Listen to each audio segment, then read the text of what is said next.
Welcome to New Possibilities. I speak truth to power without fear.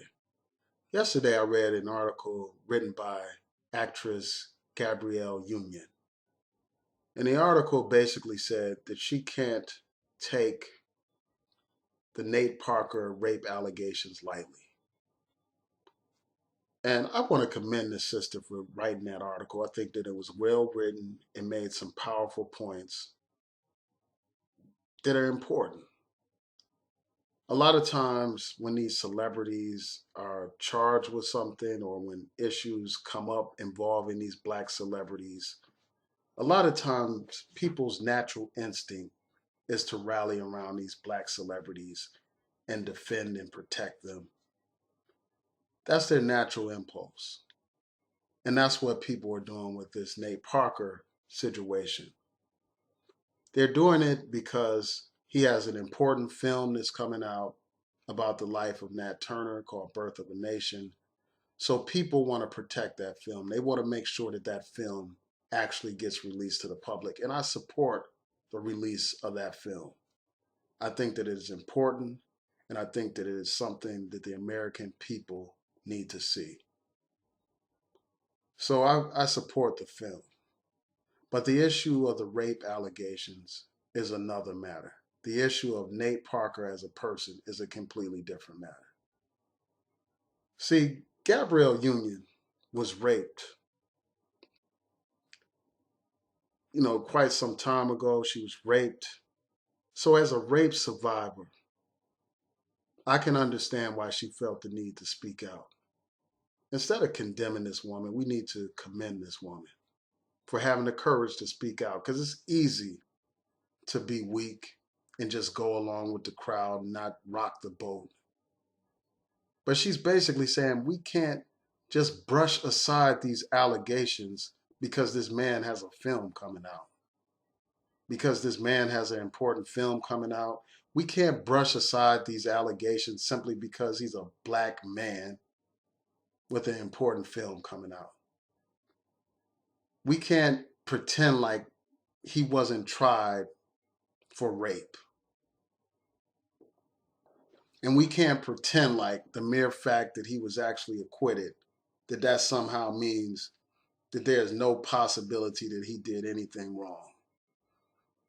We can't assume that just because somebody is found not guilty, that they didn't actually commit the crime. That's what we cannot assume. Because as I said in my first video on this subject, there are plenty of guilty people walking around free. Plenty of guilty people that were acquitted based on technicalities and all that kind of stuff, based on insufficient evidence, even though these people actually committed the crime. So this is something that cannot just be brushed aside. I mean, we have the example of George Zimmerman, a man who killed a 17-year-old boy, killed him, and he's walking around free. These same people that are defending Nate Parker, they're not saying, well, the court exonerated George Zimmerman, so we should just move on with our lives and forget about the killing of Trayvon Martin. Because people know that the courts don't always render justice. Now, some people are harping on the fact that this was a predominantly white jury and that somehow that means that the verdict was just. I mean, that somehow that means that the verdict was somehow more valid. I can't understand that kind of logic. That kind of logic places more value on white people's judgment than on black people's judgment. It somehow implies that because some white people made a decision, that somehow that decision was more valid, that somehow that decision is more credible and more reliable. People assume that because this alleged incident involved a black man and a white woman, that somehow a white jury would be eager to convict and all that kind of stuff. And the mere fact that they didn't proves that this man didn't rape this woman. That's not necessarily the case. It's not. So the fact that Gabrielle Union is saying, well, these allegations shouldn't be taken lightly is a valid point. It's very valid. They shouldn't just be brushed aside because this man has an important film coming out. They shouldn't just be brushed aside because this man is a black actor. They shouldn't be. And as she talks about in the article, this should be something that's used to engage in a serious dialogue about the issue of sexual abuse and rape and about the issues affecting women.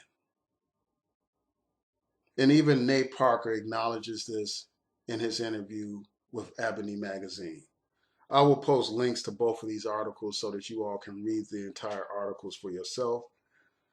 Also, it's important to note that Union is not saying that he's guilty. She's simply saying that there are questions being raised. In this article, she says that no one knows what actually happened. She says that she doesn't even know what actually happened after reading the 700-page transcript to the trial.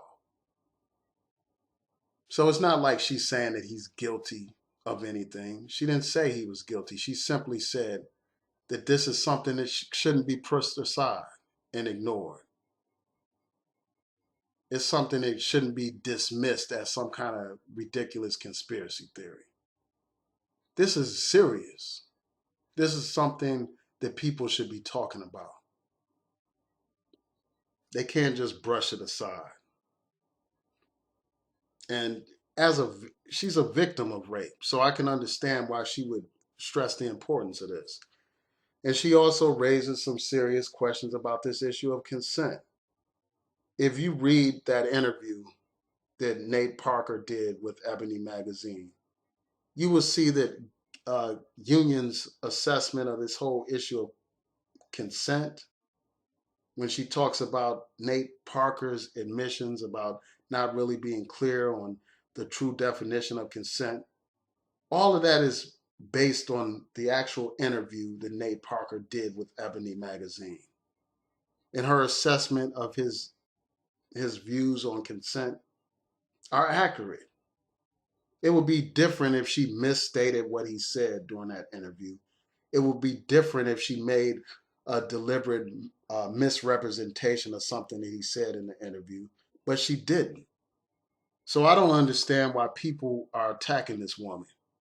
She's in this film. She's not saying that people shouldn't go see it. She's not saying that at all. She's saying that this should be an opportunity to discuss the issue of rape and sexual abuse, the issues of consent and non-consent. What's wrong with that? We do need to have a dialogue.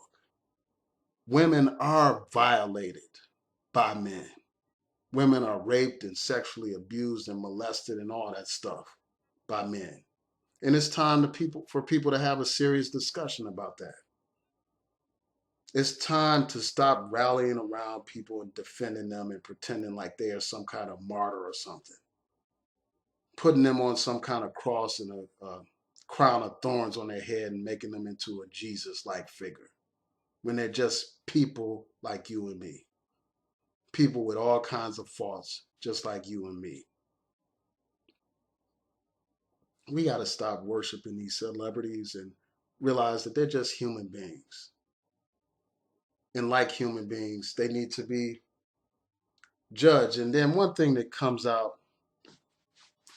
a lot of times in these discussions, people want to bring out all these examples of these white people that have engaged in misconduct or sexual abuse and all that kind of stuff. And they want to point out how there's a double standard in Hollywood and all that kind of stuff. Yes, there is a double standard just in society in general. There is a double standard without a doubt. But we can't use that double standard to ignore a serious issue, to brush aside a serious issue. We can't. We can't use that double standard to ignore the issues of women in the name of racial solidarity and all that kind of stuff. We can muffle the voices of women in the name of Black unity. We can't do that because by doing that, we oppress our own women. We oppress half of our own community. We need to listen to the voices of women and take those voices seriously. As I said, I intend to support this film. I look forward to seeing it, but I think that we need to have a serious discussion about the issues that are raised about these allegations of rape. We need to discuss these things, not ignore them, not suppress them in the name of fake Black unity. Peace.